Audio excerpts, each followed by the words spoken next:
Bidadi township ಯೋಜನೆ ವಿರೋಧಿಸಿ JDS ಪಾದಯಾತ್ರೆಯನ್ನು ಹಮ್ಮಿಕೊಂಡಿದೆ. ಎರಡನೇ ದಿನಕ್ಕೆ ಕಾಲಿಟ್ಟಿದೆ ಜೆಡಿಎಸ್ ನಾಯಕರ ಪಾದಯಾತ್ರೆ. ಬಿಡದಿಯಿಂದ ಮೈಸೂರು ರಸ್ತೆ ನೈಸ್ ಜಂಕ್ಷನ್ ವರೆಗೂ ಕೂಡ ಹೆಜ್ಜೆಯನ್ನು ಇಡಲಿದ್ದಾರೆ. ಬೆಳಗ್ಗೆ 11 ಗಂಟೆಗೆ ಆರಂಭವಾಗಲಿದೆ ಜೆಡಿಎಸ್ ಪಾದಯಾತ್ರೆ. ನೋಡಿ, ಎರಡನೇ ದಿನದ ಪಾದಯಾತ್ರೆಗೆ ಮಾಜಿ ಪ್ರಧಾನಿ ಎಚ್.ಡಿ. ದೇವೇಗೌಡರು ಕೂಡ ಸಾಥನ್ನು ನೀಡಲಿದ್ದಾರೆ.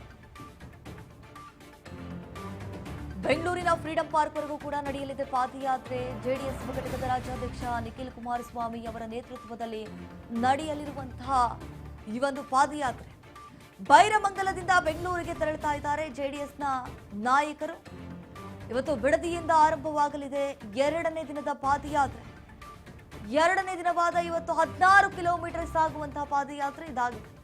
ಘಟಾನುಘಟಿ ನಾಯಕರು ಸೇರ್ಕೊಂಡು ಪಾದಯಾತ್ರೆಯನ್ನು ಮಾಡ್ತಿದ್ದಾರೆ. ವಿಪಕ್ಷ ನಾಯಕರಾಗಿರುವಂತಹ ಅಶೋಕ್, ಹಾಗೆ ಜೆಡಿಎಸ್ ಯುವ ಘಟಕದ ರಾಜ್ಯಾಧ್ಯಕ್ಷರಾಗಿರುವಂತಹ ನಿಖಿಲ್ ಕುಮಾರಸ್ವಾಮಿ, ಹಾಗೆ ಎಚ್.ಡಿ. ಕುಮಾರಸ್ವಾಮಿ ಅವರಾಗಿರ್ಬೋದು, ಮೇಲ್ಮನೆ ವಿಪಕ್ಷ ನಾಯಕರಾಗಿರುವಂತಹ ಛಲವಾದಿ ನಾರಾಯಣಸ್ವಾಮಿ ಅವರಾಗಿರ್ಬೋದು, ಹಾಗೆ ಇವ್ರ ಜೊತೆಗೆ ಇವತ್ತು ಎಚ್.ಡಿ. ದೇವೇಗೌಡರು ಕೂಡ ಸಾಥನ್ನ ಕೊಡಲಿದ್ದಾರೆ. ಯಾಕಂತಂದ್ರೆ ರೈತರ ಬೆನ್ನೆಲುಬಾಗಿ ನಿಂತ್ಕೊಂಡಿದ್ದಾರೆ.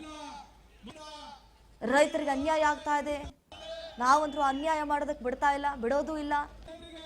ಯಾಕಂತಂದ್ರೆ ಈಗಾಗಲೇ ಬಿಡದಿ ಟೌನ್ಶಿಪ್ ವಿಚಾರಕ್ಕೆ ಸಂಬಂಧಪಟ್ಟಂತೆ ಆ ಒಂದು ಯೋಜನೆಯನ್ನ ಇಲ್ಲಿಗೆ ಕೈ ಬಿಡಬೇಕು ಅಂತ ಹೇಳಿ ಒತ್ತಾಯ ಮಾಡ್ತಾ ಇದ್ದಾರೆ. ಬಿಜಿಎಸ್ ವೃತ್ತದಿಂದ ನೈಸ್ ಜಂಕ್ಷನ್ ವರೆಗೂ ಕೂಡ ಇವತ್ತು ಪಾದಯಾತ್ರೆ ನಡೆಯಲಿದೆ. ಹಾಗಾಗಿ ಜೆಡಿಎಸ್ನ ಕಾರ್ಯಕರ್ತರು ಈ ಒಂದು ಪಾದಯಾತ್ರೆಯಲ್ಲಿ ಭಾಗಿಯಾಗಲಿದ್ದಾರೆ. ನಮ್ಮ ಭೂಮಿ ನಮ್ಮ ಹಕ್ಕು ಆ ಒಂದು ಘೋಷಣೆಯನ್ನ ಕೂಗಿ ತಮ್ಮ ಪಾದಯಾತ್ರೆಯನ್ನ ಮುಂದುವರಿಸಲಿದ್ದಾರೆ. ಇದ್ರ ಬಗ್ಗೆ ಮತ್ತಷ್ಟು ಡೀಟೇಲ್ಸ್ ಕೊಡ್ತಾರೆ ನಮ್ಮ ಪ್ರತಿನಿಧಿ ಬಸವರಾಜ್ ಹುಗಾರ್. ಈಗ ಫೋನ್ ಸಂಪರ್ಕದಲ್ಲಿ ಜಾಯ್ನ್ ಆಗಿದ್ದಾರೆ. ಬಸವರಾಜ್ ಹುಗಾರ್, ಈಗ ಬಿಡದಿ ಟೌನ್ಶಿಪ್ ಯೋಜನೆಯನ್ನ ಇಲ್ಲಿಗೆ ಕೈ ಬಿಡುವಂತೆ ಆಗ್ರಹಿಸಿ ಮತ್ತೊಂದು ಕಡೆ ಜೆಡಿಎಸ್ ನಾಯಕರು ಪ್ರತಿಭಟನೆ ಮಾಡ್ತಿದ್ದಾರೆ. ಎಷ್ಟು ಗಂಟೆಗೆ ಇವತ್ತು ಆರಂಭ ಆಗುತ್ತೆ ಪಾದಯಾತ್ರೆ? ಸೊ ಯಾರೆಲ್ಲ ಭಾಗಿಯಾಗ್ತಿದ್ದಾರೆ ಹೇಳಿ ಕೇಳಿ. ಇವತ್ತು ಎಚ್.ಡಿ. ದೇವೇಗೌಡರು ಕೂಡ ಸಾಥನ್ನ ಕೊಡಲಿದ್ದಾರೆ. ಸೊ ಈ ಒಂದು ಎಷ್ಟರ ಮಟ್ಟಿಗೆ ಎಫೆಕ್ಟ್ ಆಗ್ಬೋದು ಈ ಸರ್ಕಾರಕ್ಕೆ ಈ ಒಂದು ಪಾದಯಾತ್ರೆ ಅಂತ ಹೇಳಿ? ದೀಪಾ, ಬಿಡದಿ ಟೌನ್ಶಿಪ್ ವಿರೋಧಿಸಿ ಜೆಡಿಎಸ್ ಇಂದ ಪಾದಯಾತ್ರೆ ಕೂಡ ನಿನ್ನೆಯಿಂದ ಆರಂಭವಾಗಿರ್ತಕ್ಕಂಥದ್ದು. ನಿನ್ನೆ ಬೈರಮಂಗಲದಿಂದ ಆರಂಭವಾಗಿರ್ತಕ್ಕಂಥ ಪಾದಯಾತ್ರೆ ನಿನ್ನೆ ಇಡೀ ದಿನವೂ ಕೂಡ ನಿಖಿಲ್ ಕುಮಾರಸ್ವಾಮಿ ಅವರು ಕೂಡ ಪಾದಯಾತ್ರೆಯಲ್ಲಿ ಭಾಗವಹಿಸಿದ್ರು. ಕುಮಾರಸ್ವಾಮಿ ಅವರು ಅದಕ್ಕೆ ಚಾಲನೆ ಕೂಡ ನೀಡಿದ್ರು.